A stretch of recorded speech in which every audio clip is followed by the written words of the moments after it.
saya hormati Bapak Kepala SD Negeri Nangkawas, yang saya hormati Bapak Ibu Guru dan staf Dewan Guru SD Negeri Nangkawas, serta tamu undangan dari SDN 3 Nangkawas dan juga dari TK PAUD Dusun Bandung. Pertama-tama mari kita mengucapkan rasa syukur kita atas kehadiran Allah Subhanahu wa taala pada pagi hari ini. Kita dapat berkumpul di sini untuk mengikuti diseminasi aksi nyata 41.4 budaya positif calon guru penggerak angkatan 11 Kabupaten Nganjuk, yaitu saya dan Irma Fariska dan Ibu Asmaul Husna di kelas 71A dan kelas 80B dalam keadaan sehat walafiat. Alhamdulillahirabbil alamin. Kedua kalinya salawat serta salam selalu kita haturkan kepada junjungan kita Nabi Muhammad SAW. Semoga kelak kita diakui sebagai umatnya dan mendapatkan syafaatnya di hari kiamat nanti. Amin amin Allahumma amin. Yang pertama kalinya saya di sini selaku calon guru penggerak angkatan 11 bersama Bu Asmaul Husna mengucapkan terima kasih yang sebesar-besarnya atas kehadiran Panjenengan sedaya pada hari ini untuk mengikuti aksi nyata diseminasi modul 1.4 budaya positif, di mana tugas ini adalah wujud penerapan pemahaman kami dari modul 1.4 yang harus kami sampaikan kepada rekan-rekan sejawat kami. Di sini salah satu tugas aksi nyata untuk memenuhi salah satu tugas aksi nyata di modul 1.4. Kegiatan pada pagi hari ini adalah yang pertama kita langsung pemaparan materi. Nanti ada 6 materi yang akan kita sampaikan, yang akan disampaikan oleh saya dan Bu Husna. Pertama kali nanti Bu Husna akan menyampaikan materi dan kemudian dilanjutkan oleh saya. Untuk mempersingkat waktu pada Ibu Asmaul Husna, waktu dan tempat saya persilakan.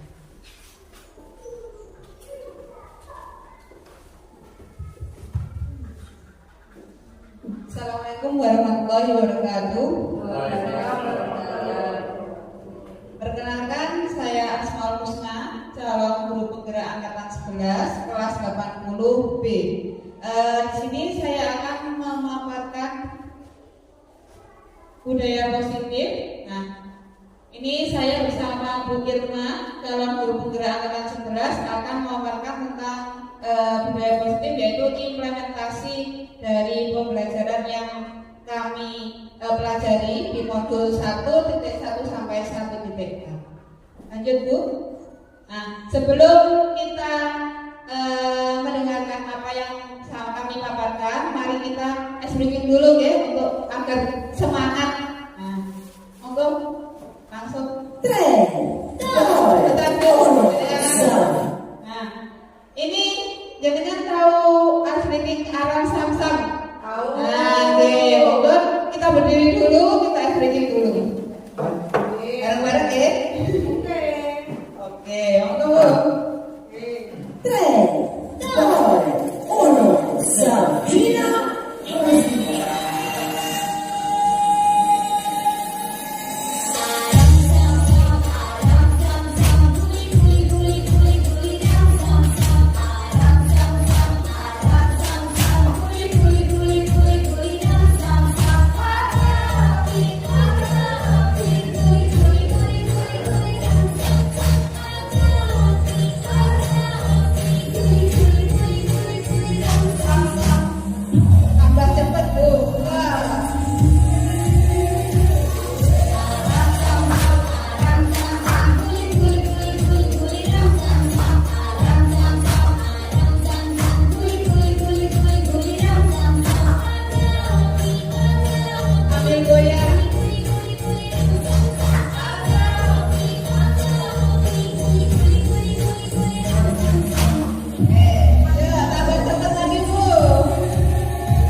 positif. Nah, lanjut Bu.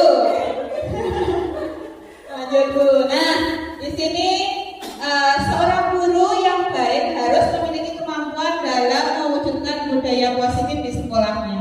Budaya positif tersebut dapat dijalankan dengan menerapkan konsep-konsep inti seperti yang pertama disiplin positif, kemudian motivasi perilaku manusia, keyakinan sekolah atau kelas, kemudian kebutuhan dasar manusia, posisi kontrol guru, dan segitiga restitusi. Dan nanti tiga dari materi yang di atas saya memaparkan dan ketiganya yang di bawah adalah rekan saya. Monggo lanjut Bu Irma. Nah, Bapak Ibu, disiplin positif. Apa ya disiplin positif? Ada yang tahu? Monggo mic-nya Bu. Apa ya disiplin positif?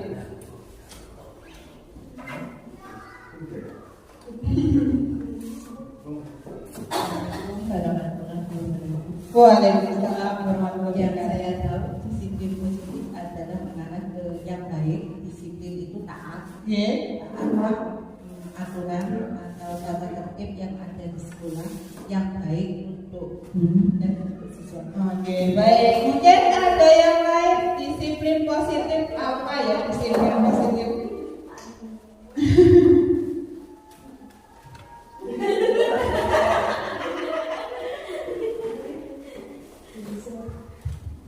Kalau saya mungkin hampir sama dengan Bu Nani, disiplin positif adalah ketaatan atau kepatuhan terhadap aturan yang berlaku baik itu di lingkungan masyarakat atau di lingkungan sekolah. Terima kasih. Iya, baik. Mungkin ada yang lain disiplin positif. Disiplin. Oke, monggo lanjut Bu Irma. Nah, disiplin positif merupakan suatu cara penerapan disiplin yang mengajarkan anak bertanggung jawab dan menumbuhkan kesadaran diri berdasarkan nilai-nilai kebajikan. Jadi membuat anak itu bertanggung jawab dan menumbuhkan kesadaran dirinya, ya. Kemudian berdasarkan nilai-nilai kebajikan. Lanjut Bu Irma. Disiplin positif lebih ke arah disiplin diri, mendisiplinkan diri yang dapat mengontrol diri dalam melakukan segala tindakan. Jadi disiplin mendisiplinkan diri sendiri, jadi menumbuhkan rasa kesadaran murid. Lanjut Bu Irma.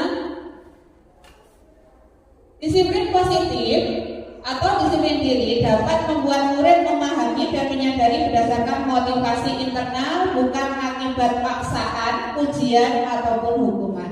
Jadi disiplin diri itu nggak ada karena akibat paksaan. Jadi disuruh seperti itu, ya.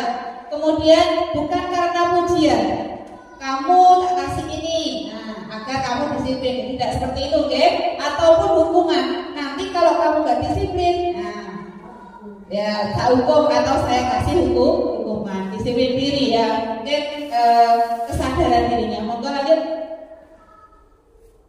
Nah, di sini ada 6 karakter dalam profil pelajar Pancasila.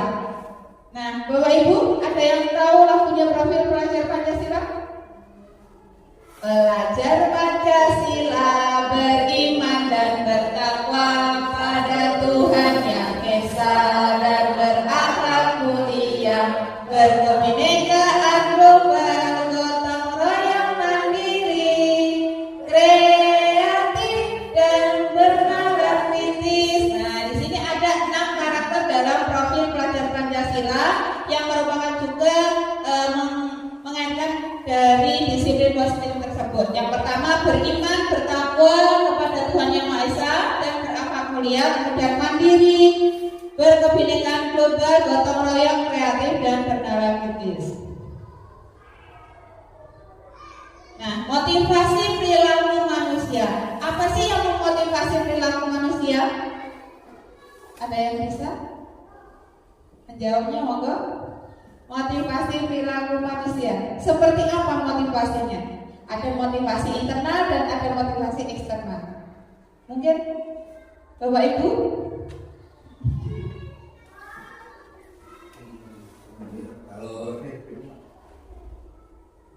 Kalau motivasi internal itu datang dari diri sendiri, misalnya ingin menjadi pribadi yang lebih baik. Kalau motivasi eksternal itu datang dari luar, mungkin ingin mendapatkan perhatian dari orang lain atau ingin mendapatkan pujian dari orang lain. Baik, terima kasih. Memang motivasi perilaku manusia itu ada dua, yaitu perilaku motivasi internal dan eksternal. Internal itu berasal dari diri sendiri, motivasi, kemudian eksternal berada di luar. Nah, ini eksternal untuk menghindari ketidaknyaman atau hukuman. Nah, karena dia merasa menghindari ketidaknyamanan atau hukuman, maka melakukan motivasi eksternal. Kemudian untuk mendapatkan imbalan atau penghargaan diri, itu juga termasuk motivasi eksternal. Internalnya adalah untuk menjadi orang yang mereka inginkan dan menghargai diri sendiri dengan nilai-nilai yang mereka percaya. Lanjut. Nah, di sini ada keyakinan sekolah atau keyakinan kelas. Bapak Ibu kelas 1 dan kelas 6 atau guru kelas mungkin sudah pernah melakukan atau membuat keyakinan sekolah atau keyakinan kelas. Sudah. Nah, di sini keyakinan sekolah atau keyakinan kelas sama enggak dengan peraturan kelas? Peraturan kelas sama keyakinan kelas sama enggak? Tidak. Kenapa tidak sama, Ge? Kalau peraturan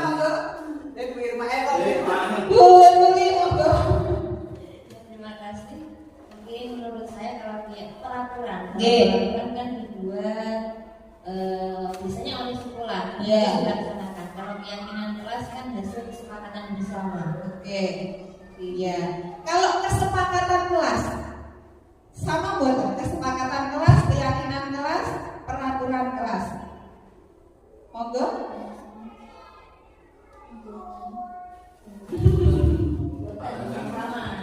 Enggak sama. Oke, kenapa enggak sama, Bu? Biasanya kalau peraturan kan dibuat oleh guru. Itu tadi dilaksanakan dan harus dilaksanakan. Kalau tidak dilaksanakan kan biasanya guru mendapat hukuman. Kalau keyakinan kelas itu dibuat secara bersama-sama hasil kesepakatan. Nah, nanti kalau tidak melaksanakan ya sesuai kesepakatan bersama. Nanti mendapatkan hukuman. Konsekuensi. Lanjut. Nah, di sini ada peraturan kelas dan kesepakatan kelas. Kalau peraturan kelas itu berasal dari sekolah atau bapak ibu guru dan kepala sekolah atau pemantik, ya. Kemudian kesepakatan kelas itu berasal dari murid dan guru. Biasanya disampaikan atau dimusyawarahkan di awal pembelajaran. Nah, seperti itu. Lanjut, Bu. Peraturan kelas, proses pembuatannya pun berbeda dengan kesepakatan kelas. Kalau pembuatan peraturan kelas biasanya dilakukan oleh guru atau otoritas sekolah tanpa banyak melibatkan siswa. Guru menetapkan peraturan berdasarkan pengalaman dan kebutuhan untuk menciptakan lingkungan yang tertib. Nah, itu namanya peraturan kelas atau peraturan sekolah. Kemudian kesepakatan kelas, proses pembuatan kesepakatan kelas melibatkan siswa. Secara aktif guru dan siswa berdiskusi, mendengarkan pendapat satu sama lain dan akhirnya mencapai kesepakatan bersama tentang aturan yang akan ditetapkan di kelas. Nah, di sini ini karena kelas saya ya, di sini ada peraturan kelas. Nah, ada peraturan kelas dan nanti ada kesepakatan kelas bersama. Ada, Bu. Keyakinan sekolah atau keyakinan kelas. Nah, guru berperan dalam mewujudkan terbentuknya keyakinan sekolah atau kelas dengan adanya kesepakatan antara guru dan murid. Jadi sudah dijelaskan bahwa keyakinan sekolah atau kesepakatan kelas itu sama yang dibentuk dari guru dan murid yang dilaksanakan bersama-sama di dalam kelas. Ya, monggo. Ini contoh dari keyakinan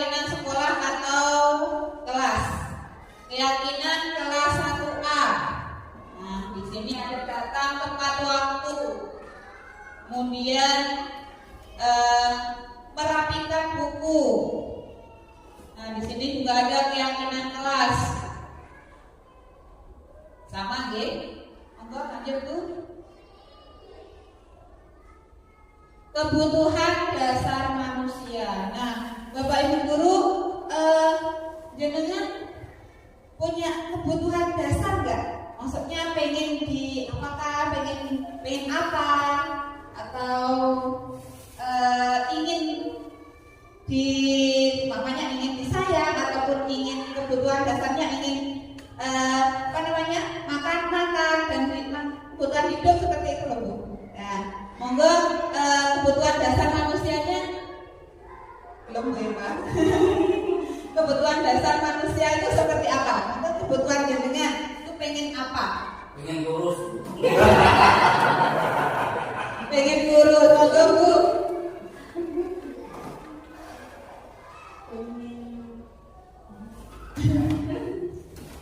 Pengen belajar, pengen belajar. Menyesuaikan secara terus-menerus. Oke, pengen apa lagi nih monggo? Bu Niki. Pengen apa? Sehat, Bu. Pengen sehat. Pengen selalu sehat, pengen menjadi pribadi yang menyenangkan.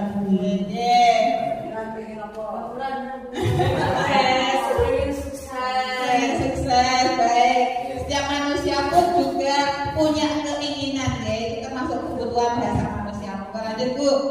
Bapak Ibu pengen tambah aktif. Kita berapa? Amin.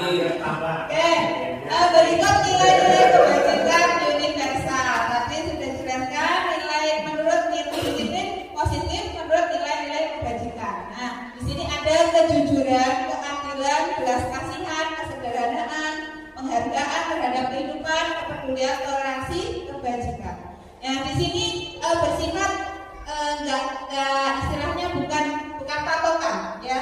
Bisa saja kesederhanaan, kejujuran, bisa saja yang lainnya. Jadi ini hanya nilai-nilai kebajikan yang ada di modul. Kejujuran, keadilan, belas kasihan, kesederhanaan, penghargaan terhadap kehidupan, kemudian kepedulian, toleransi, dan kebijakan.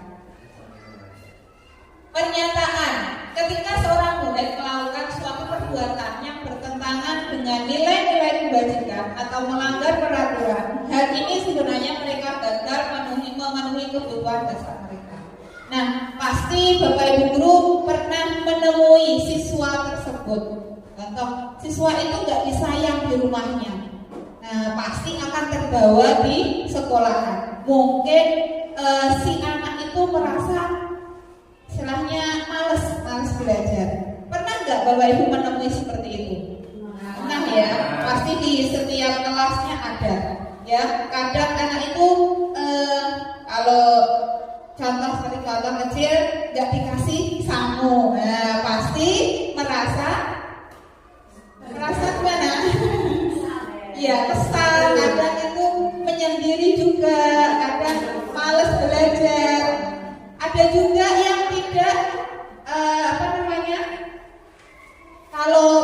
kalau malam itu sering tidur malam. Nah, itu juga mempengaruhi. Jadi kebutuhan dasar mereka mungkin kurang perhatian dari orang tuanya. Seperti itu. Monggo Bu, lanjut.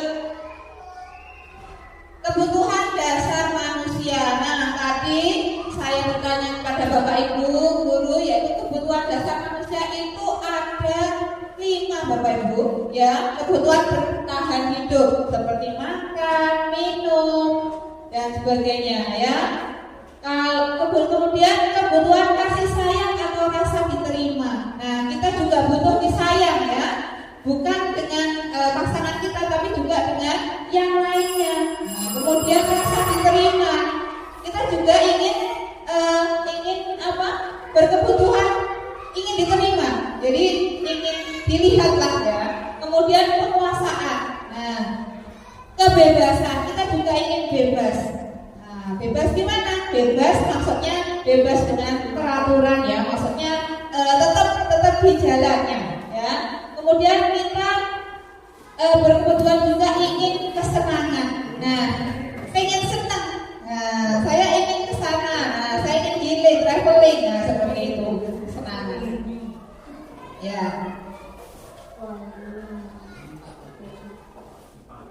Nah, di sini ada kasus, salah satu kasus Bapak Ibu.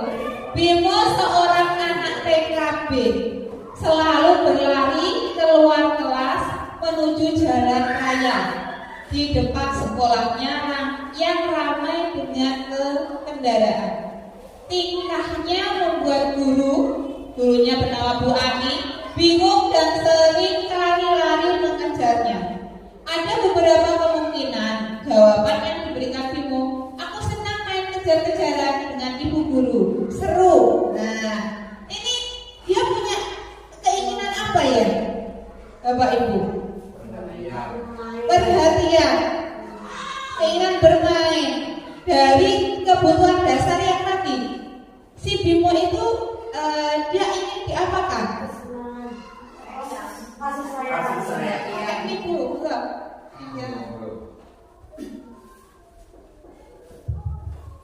Mungkin kasih sayang. kasih sayang.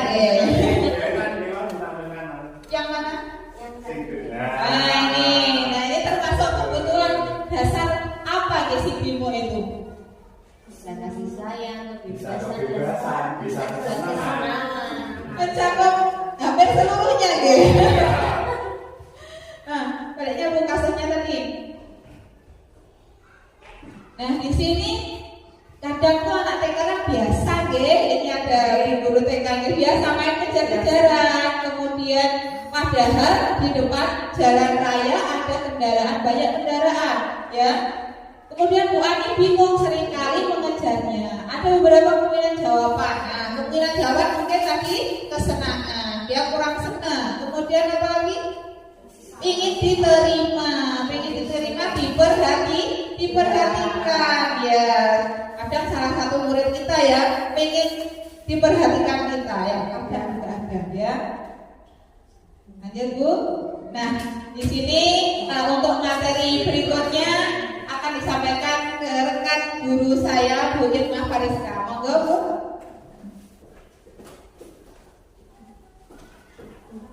Monggo untuk materi selanjutnya sambil dinikmati dan yang ada seadanya monggo.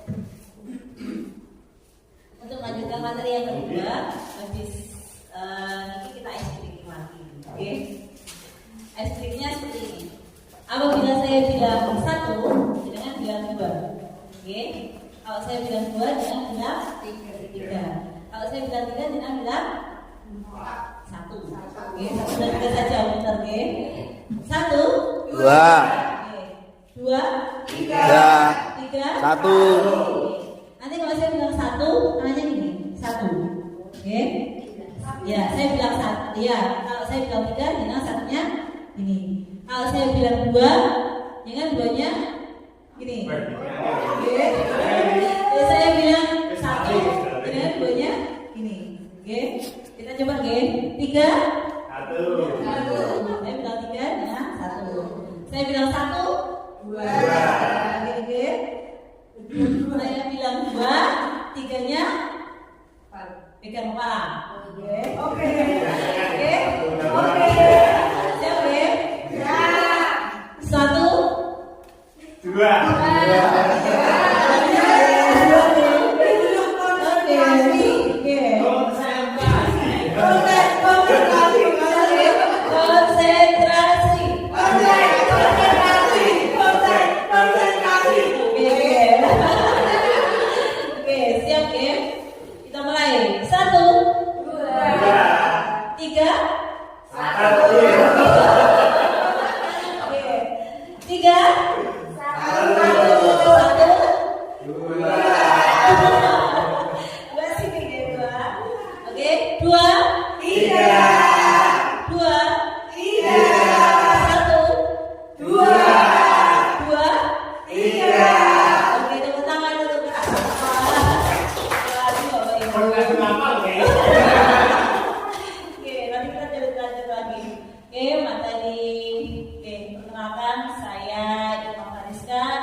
materi nggih. Disiplin positif, motivasi perilaku manusia, keyakinan sekolah, kebutuhan dasar manusia, posisi kontrol guru dan segitiga restitusi. Tadi Bu Husna sudah menyampaikan 4 materi nggih, tidak terasa. 4 materi kita lalui yaitu disiplin positif, motivasi perilaku manusia, keyakinan sekolah atau kelas, kebutuhan dasar manusia. Sebelum masuk ke posisi kontrol, karena ini berkaitan, nggih. Tadi motivasi perilaku manusia tadi ada motivasi perilaku manusia ada 2, yaitu kalau eksternal tadi contohnya mendapatkan penghargaan, ujian dan menghindari ketidaknyamanan atau hukuman. Kalau internal ya termotivasi dari diri sendiri. Kemudian keyakinan sekolah atau keyakinan kelas. Tadi ada peraturan sekolah, kesepakatan kelas, keyakinan kelas, dan hampir semua walaupun belum bergerak, beberapa kelas telah melaksanakan kesepakatan kelas. Terima kasih, tepuk tangan untuk kita semua. Kemudian lanjut ke materi selanjutnya, tadi sudah disampaikan Bu Husna, kebutuhan dasar manusia. Tadi ada kebutuhan dasar manusia yang 5. Hidup, kebebasan, penguasaan dan kesesamaan. Terima kasih. Kita lanjut ke materi selanjutnya yaitu posisi kontrol dan restitusi. Nah, kita akan mengupas kita selama ini tuh berada di posisi kontrol yang mana sih dalam menghadapi murid-murid kita. Kita perhatikan video. Oh iya, sebelum ini kita dulu ada yang duduk di sini, langsung ke kisahnya Naren aja. Cuaca panas bikin rambut kering dan kusut, tapi aku gak khawatir pakai Samsung Active Infusion dengan argan oil. Di video ini nanti ada beberapa kasus posisi kontrol seorang guru.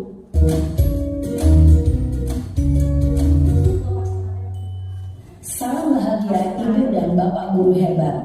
Dalam penerapan disiplin positif restitusi, salah satu program yang dikembangkan adalah 5 posisi kontrol. 5 posisi kontrol dalam restitusi adalah proses perjalanan adalah murid cenderung akan memberontak, bahkan menyimpan dendam.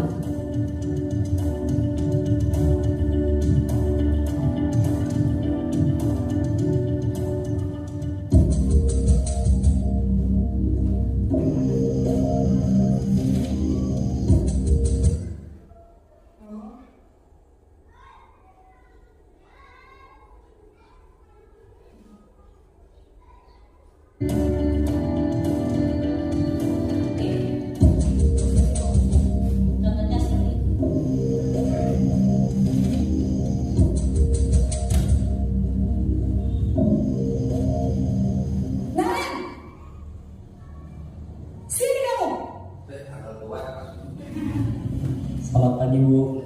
Selalu terlambat. Kamu deh pasti terlambat. Maaf Bu, saya Apa coba? Alasan kamu apa lagi? Kapan sih kamu tidak terlambat? Malas sekali ya kamu jadi anak. Saya Dasar pemalas. Gak kapok-kapok sih kamu. Sudah berapa kali terlambat? Sana, kamu keliling lapangan basket 2 kali. Kenapa saya harus keliling lapangan basket Bu? Kenapa? Kamu ngelawan ibu. Berani-beraninya jawab. Sudah terlambat, masih berani jawab pula. Sekarang, keliling lapangan basket 5 kali sekalian. Biar kapok. Cepat. Pergi sana ke lapangan basket.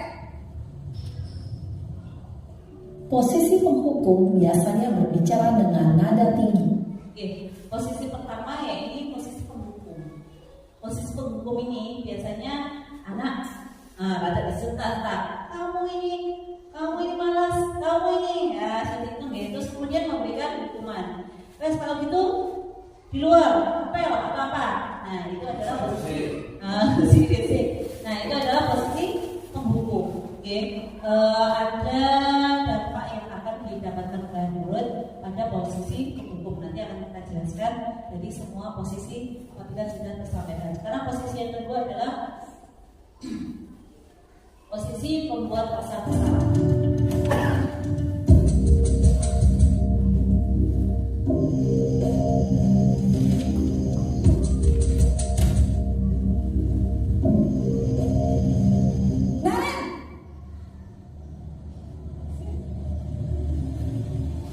Selamat pagi, Bu.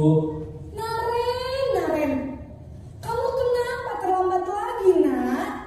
Ya Tuhan, Naren, kamu senang ya bikin ibu susah ya?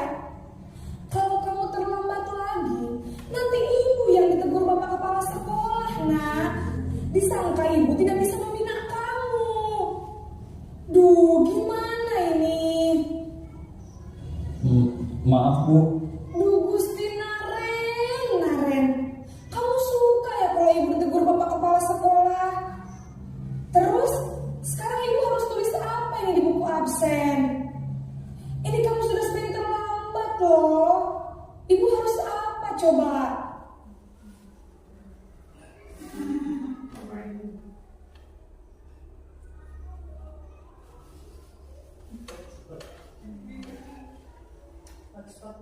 Maaf, Bu. Maaf sekali. Ya sudah, lain kali jangan bikin ibu susah lagi ya, Nak ya. Ibu tidak akan kuat lagi kalau kamu begini terus. Bisa jantungan kalau ibu tegur bapak kepala sekolah. Sana cepat ke kelas. Maaf ya, Bu. Maaf sekali. Oke, untuk posisi kedua ya ini membuat rasa bersalah. Jadi di sini anak-anak itu dibuat seakan-akan dia tuh salah, dia akan merasa oh ya aku melakukan kesalahannya gitu. Nah, kamu itu kok terus seperti itu toh. Nah, kamu nggak kasihan toh sama ibu, sama ibu itu capek ngomong gini-gini dan saatnya merasa dia sangat merasa bersalah. Oke, sekarang posisi yang ketiga adalah posisi sebagai teman.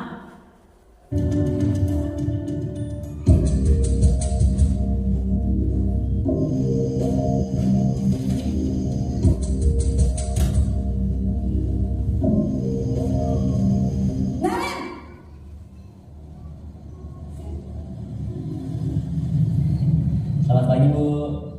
Wah, sudah jam berapa ini, Nak? Terlambat lagi ya saya. Iya, Bu. Habis ibu saya membangunkan saya, Bu. Kamu malah menyalahkan ibu kamu. Kamu bukan yang kencang. Kok terlambat sih? Iya, Bu. Saya memang terlambat bangun tadi. Jadi biarpun saya lari kencang, tetap gak kekenjang, Bu. Ya sudah sana. Nanti lain kali larinya lebih kencang lagi ya. Biar gak terlambat lagi. Bikin seneng ibu. Demi ibu. Bisa kan? Bisa, Bu. Ya sudah sana masuk kelas. Ibu beresin urusan absen kamu. Kamu ini ada-ada saja. Dalam posisi Posisi selanjutnya itu sebagai teman. Jadi antara guru dan murid itu kayak temannya sendiri. Jadi anak itu mengungkapkan apa yang dia unek-uneknya dia dan kita menerimanya sebagai teman. Tapi ada sisi positif dan negatif. Selanjutnya pemantau atau sebagai monitor.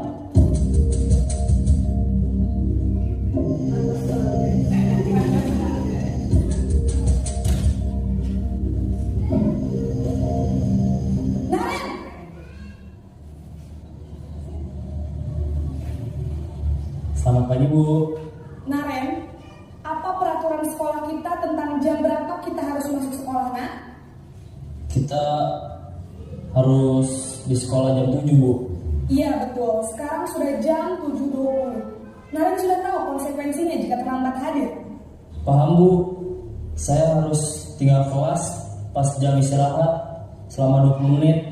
Iya benar, konsekuensinya demikian. Jadi nanti jam 9.30 pas istirahat, kamu harus tinggal di kelas, kerjakan tugas tambahan untuk ketertinggalan kamu, ya? Baik, Bu. Baik. Di Di posisi pemantau atau monitor itu guru memberikan arahan kepada murid berdasarkan data yang dipunya. Seperti tadi, waktu seharusnya jam 7 telah 27.20. Kemudian control case-nya bagaimana? Nah, itu berdasarkan data atau waktu catatan waktu yang dimiliki oleh guru. Kemudian posisi terakhir adalah posisi sebagai manajer.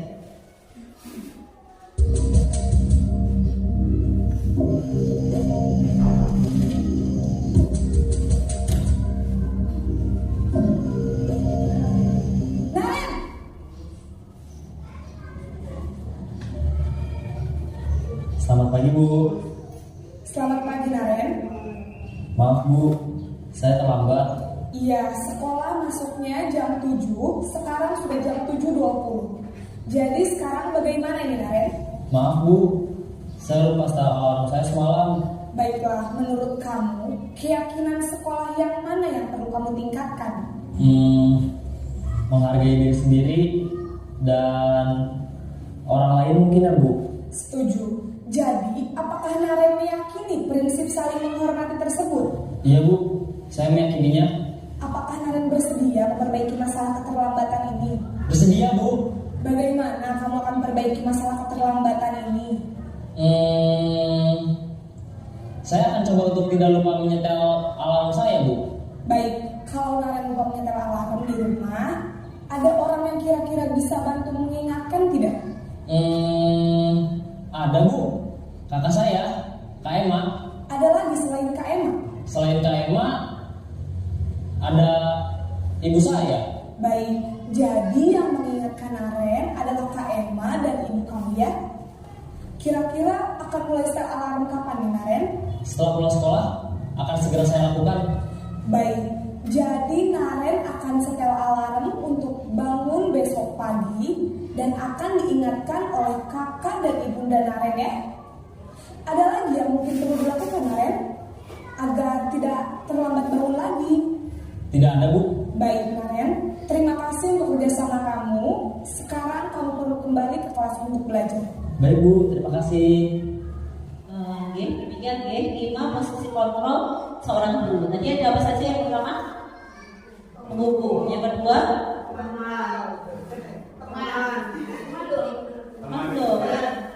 membuat rasa bersalah. Yang ketiga adalah teman. Yang keempat adalah memantau atau monitor. Yang kelima adalah manajer. Nah, saya ingin masukkan dari Bapak Ibu. Sekarang Bapak Ibu itu berada di posisi yang mana? Kira-kira Penghukum.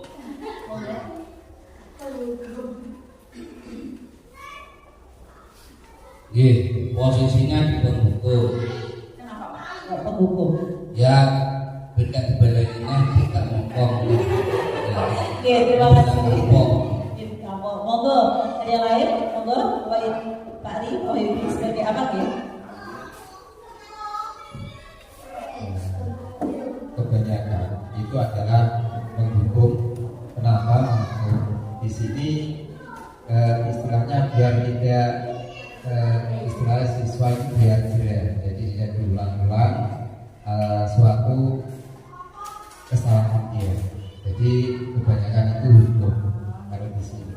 Walaupun hukumannya juga begitu halus. Misalkan contoh kayak saya itu, misalkan saya suruh untuk menulis apa, itu kan juga hukuman, tapi hukuman yang mengarah ke sesuatu yang baik. Jadi seperti itu. Yang lain mungkin, monggo. Sebagai nolong. Saya sudah melakukan kelima yang tapi yang untuk efek itu saya rasa nggak ada. Oh, nggak ada yang berefek ya. Soalnya pun tetap dari tadi ya, seperti yang saya rasakan di kelas 4 ini luar biasa sekali. Siswa yang masya Allah pokoknya. Jadi kan yang lebih dominan yang mana dari dominan? Keempat saya. Keempat. Iya. Iya. Pemantau atau monitor. Oke, terima kasih. Monggo Bu Dani.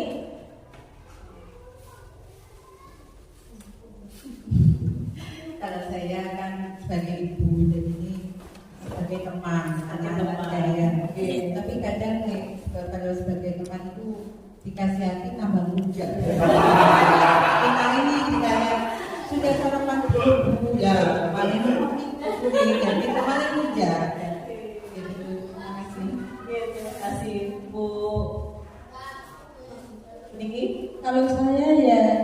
pertama sebagai penghukum ya.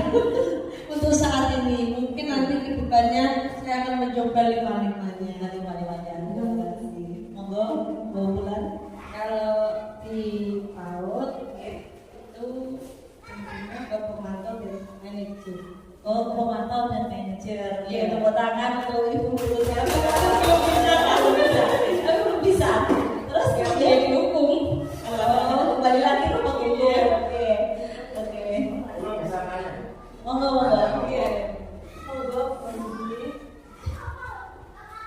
Terima kasih. Saya ingin bertanya kepada pemateri. Dari 5 posisi kontrol guru itu, mana yang paling baik atau paling efektif ketika kita implementasikan kepada siswa? Terima kasih. Terima kasih atas pertanyaan. Sebenarnya ini mau tak tanyakan ya, Oke, sebenarnya tadi saya mau tanyakan, kira-kira dari 5 ini yang terbaik itu yang mana ya posisi guru sebenarnya ya? Baik, karena Pak Wahyu sudah menanyakan dari materi yang kami terima, seharusnya yang terbaik adalah yang diinginkan dari kami apabila sudah menyelesaikan guru ini adalah sebagai manajer. Oke, kenapa sebagai manajer? Karena di dalam posisi kontrol guru sebagai manajer, di situ menumbuhkan kesadaran anak apa yang dilakukan, kesalahan apa yang dilakukan, kemudian membangun tanggung jawab apa yang akan dilakukan, terus kemudian juga memperbaiki, menemukan solusi sendiri dari apa kesalahan yang telah dia lakukan. Jadi anak menyadari dari dirinya sendiri, kemudian juga menemukan solusi atas kesalahan atau permasalahan yang dihadapi.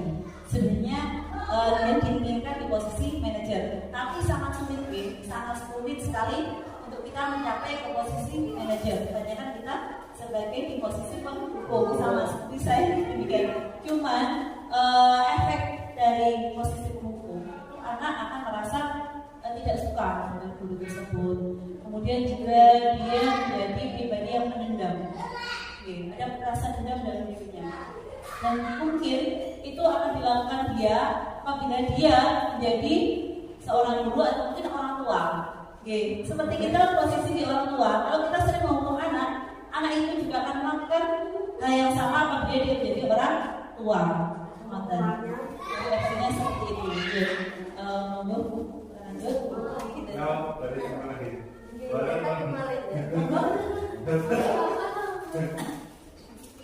Saya ingin menambahkan saja, kemarin itu ada kasus di SDN saya dulu, itu anaknya sudah lulus, itu pernah ke sekolah, itu mengatakan bahwa ini ketika saya melakukan kesalahan suruh bersihkan WC gitu. Anak itu jadi teringat akan keburukan gurunya ketika menghukum. Nah, itu memang memori anak itu akan terus terekam ketika kita menghukum anak itu terlalu sering. Mungkin tambahnya seperti itu. Terima kasih Pak. Ya, kan ke bawah saya pun demikian Pak Kim. Saya ingat waktu saya dulu masih SD pernah dihukum sama guru karena tidak masuk les. Jadi pas waktu les, waktunya matematika, gurunya sangat galak, hukum saya tak masuk, tapi malah dihukum. Nah, itu akhirnya ada rasa dalam saya nggak suka dari benda pokoknya gitu itu Nah, di posisi penghukum, guru melakukan tindakan menunjuk-nunjuk, menyakiti atau menyindir. Kemudian di posisi membuat orang merasa bersalah, biasanya menunjukkan kekecewaan yang mendalam. Kemudian pada posisi kontrol sebagai teman, itu membuatkan alasan-alasan untuk muridnya. Sebagai pemantau, menghitung dan tadi menggunakan waktu, menggunakan catatan waktu. Kemudian yang manajer adalah mengajukan pertanyaan-pertanyaan. Jadi di posisi manajer itu lebih kebanyakan mengajukan pertanyaan, kemudian solusinya apa, seperti itu.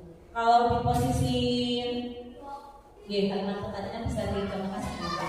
Lanjut Bu. Nah ini dampaknya dampaknya murid pada posisi penghukum itu akan mengulangi kesalahan berulang kali, kemudian perilaku menjadi agresif. Itu dampak dari anak Kemudian kalau pada posisi pembuat rasa bersalah, mereka akan merasa rendah diri, merasa gagal dan tidak berharga karena dia merasa sangat bersalah.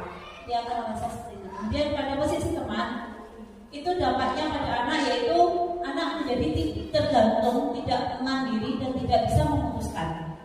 Kalau posisi guru sebagai seorang teman, apabila menjadi monitor atau pemantau, dampaknya pada murid adalah menitik beratkan pada dampak pada diri sendiri, mendapatkan hadiah atau mendapatkan hukuman. Itu sebagai posisi monitor atau pemantau. Kemudian apabila ada posisi guru sebagai manajer, dampak yang terdapat pada murid adalah murid dapat mengevaluasi diri, bagaimana menjadi diri yang lebih baik. Mereka dapat mengevaluasi dirinya sendiri, kemudian menemukan solusi agar menjadi pribadi yang lebih baik. Demikian untuk materi 5 posisi kontrol. Materi selanjutnya ini segitiga restitusi. Apa sih segitiga restitusi itu? Ada yang pernah dengar? Ada yang pernah tapi lupa lagi? Kita langsung kita bahas mawon. Lanjut. Segitiga restitusi yaitu 3 langkah yang dilakukan oleh seorang guru kepada murid apabila melakukan suatu pelanggaran atau kesalahan. Jadi menemukan solusi dengan melakukan segitiga restitusi. Tindakan yang bisa diambil yang pertama adalah menstabilkan identitas. Yang kedua adalah validasi tindakan yang salah. Dan yang ketiga adalah menanyakan keyakinan. Nah, teori faktualnya kalau menstabilkan identitas adalah kita semua pernah melakukan kesalahan. Nah, misalnya anak di sini nanti ada contohnya. Pada posisi menstabilkan identitas, misalnya anak melakukan kesalahan, itu kita menstabilkan identitas seperti contoh memberikan perkataan, nah kita pernah melakukan, Bimo juga pernah melakukan kesalahan, nah, seperti itu ya. Melakukan kesalahan itu wajar. Itu adalah posisi pada tindakan menstabilkan identitas. Kemudian pada validasi tindakan yang salah, nah kita menanyakan alasannya. Kenapa tadi kok melakukan itu? Kenapa tadi kok tidak mengumpulkan PR? Tindakan validasi tindakan yang salah. Jadi kita validasikan tindakan apa sih? Kesalahan apa sih yang kamu lakukan? Nah, kita menanyakan itu. Kemudian menanyakan keyakinan. Dari kesalahan tersebut kita menanyakan keyakinan mana yang sudah kamu langgar. Nah, itu. Terus kemudian kira-kira solusi apa yang dapat kamu lakukan untuk memperbaiki atau menuju keyakinan kelas yang telah kita sepakati. Nah, itu ketiga itu. Baik. Ya, pada posisi menstabilkan identitas dilakukan berdasarkan prinsip bahwa membuat kesalahan adalah bagian dari proses pembelajaran yang intinya nanti akan menggeser identitas data ke arah sukses. Oke. Jadi tadi kita semuanya itu wajar kita melakukan kesalahan. Nah, itu dia bisa membangun diri, membangun identitas data karena ya sukses.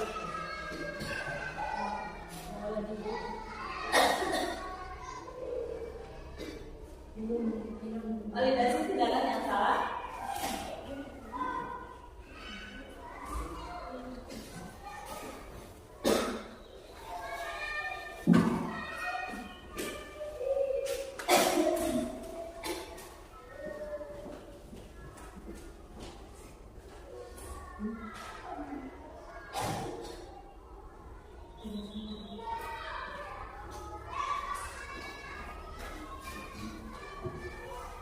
Pada validasi tindakan yang salah itu yang dilakukan berdasarkan bahwa setiap perilaku berupaya memenuhi suatu kebutuhan tertentu sehingga guru atau orang tua bergeser dari pemikiran stimulus respon menjadi proaktif serta akan lebih mengenali dan mengakui kebutuhan murid atau kemudian tindakan yang terakhir adalah menanyakan keyakinan dengan memberikan pertanyaan bermakna pada murid untuk memunculkan motivasi instruksi sehingga mengaitkan keyakinannya dengan tindakan yang salah, menemukan solusi sendiri dari tindakan yang salah yang telah dilakukan. Jadi di sini adalah contoh penanganan dengan tindakan segitiga restitusi.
Waalaikumsalam. Silahkan duduk.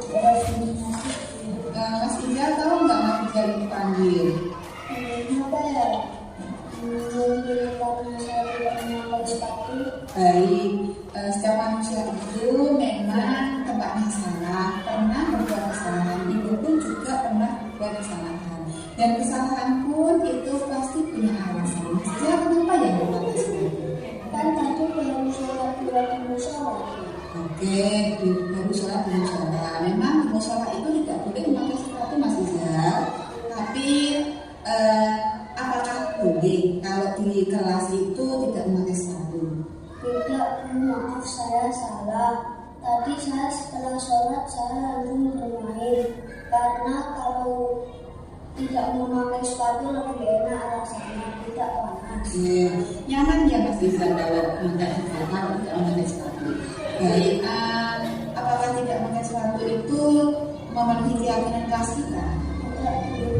Mas Ija masih ingat nggak keyakinan kelas kita? Datang tepat waktu, menjaga kebersihan, dan memakai seragam merah. Oke, baik. Ternyata Mas Ija masih ingat. Mas Ija, kemudian apa yang Mas Ija akan lakukan? Saya akan langsung memakai sepatu setelah salat dan saat bermain. Oke, Mas Ija, kapan Mas Ija akan melaksanakannya? Sekarang terus setelah sampai di kelas saya akan langsung memakainya. Baik, semoga Mas Ija selalu mematuhi jadi anak yang mematuhi peraturan sekolah. Terima kasih Mas Ija. Sama-sama. Assalamualaikum. Waalaikumsalam. Demikian contoh penanganan tindakan kesalahan yang dilakukan oleh dengan tindakan segitiga restitusi. Oke, mungkin dari penjelasan dan pemaparan kami ada pertanyaan, mungkin ada tanggapan atau tanggapan mungkin tentang materi Bunisa atau mungkin materi saya tentang budaya dasar manusia, posisi kontrol. Mungkin gini ya Bapak Ibu ya. Tadi kan dari segitiga restitusi pernah nggak Bapak Ibu langsung menghukum di depan, maksudnya di halaman sekolah. Nah, ketika terjadi sesuatu atau terjadi masalah, kemudian jenengan langsung datang terus langsung menghukumnya. Terus padahal umpamanya gini, contoh dalam satu sekolah itu ada 2 siswa yang bertengkar.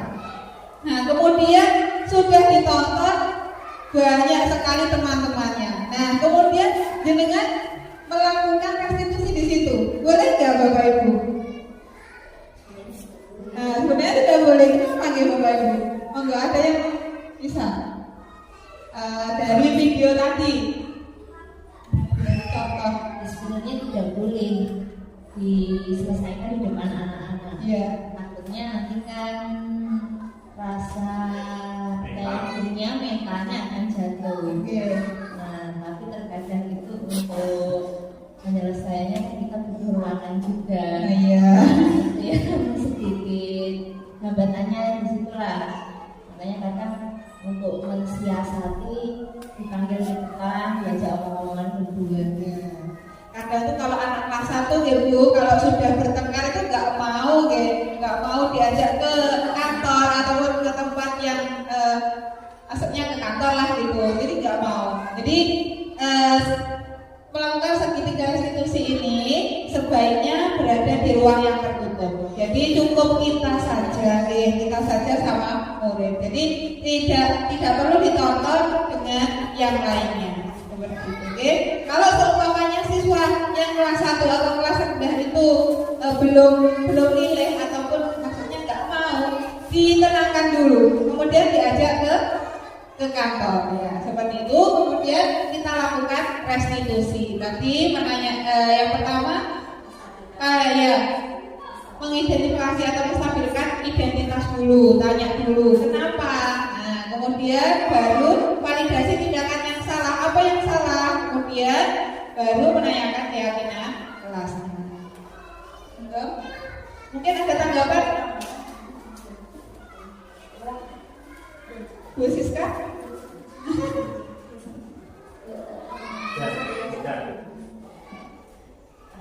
Sudah cukup ya? Mungkin penutup dari kami adalah kita harus berbangga dan mungkin suatu spesial untuk guru SD ya. Jadi di guru SD itu kita bisa sebagai guru juga, sebagai orang tua juga, sebagai tenaga keuangan itu, terus kemudian BP, BK harus kita tangani sendiri. Mungkin kalau di tingkat SMP atau SMA kita ada tenaga BP atau BK. Sedangkan kita sebagai guru SD kita merangkap. Jadi kenapa kita harus bisa memahami tentang posisi kontrol sebagai institusi? Karena semuanya ada melekat pada diri kita. Guys, ini mudah-mudahan apa yang saya dan Bu Risma sampaikan dapat menjadi motivasi dan tambahan masukan dalam kita menangani kasus pada anak didik kita. Mungkin terima kasih ya Bapak Ibu guru telah menyempatkan waktunya. Mungkin sekian dari kami. Semoga tergerak ya Bapak Ibu, kemudian lekas bergerak, kemudian mari kita sama-sama menjalankan. Terima kasih. Assalamualaikum warahmatullahi wabarakatuh.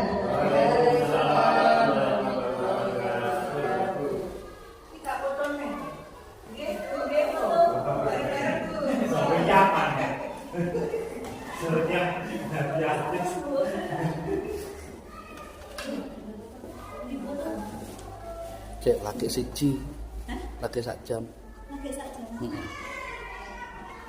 Pak Bapak kesini ditambahin. Assalamualaikum warahmatullahi wabarakatuh. Perkenalkan, nama saya Junita, siswa SDN 6 Ngetos. Saya ingin mengungkapkan testimoni kegiatan segitiga restitusi. Dengan melakukan kegiatan segitiga restitusi, siswa diberikan kesempatan oleh Bu Guru untuk mengungkapkan alasan dari kesalahan yang saya lakukan, cari solusi bersama serta membangun motivasi untuk saya. Terima kasih Bu Irma. Wassalamualaikum warahmatullahi wabarakatuh. Waalaikumsalam warahmatullahi wabarakatuh.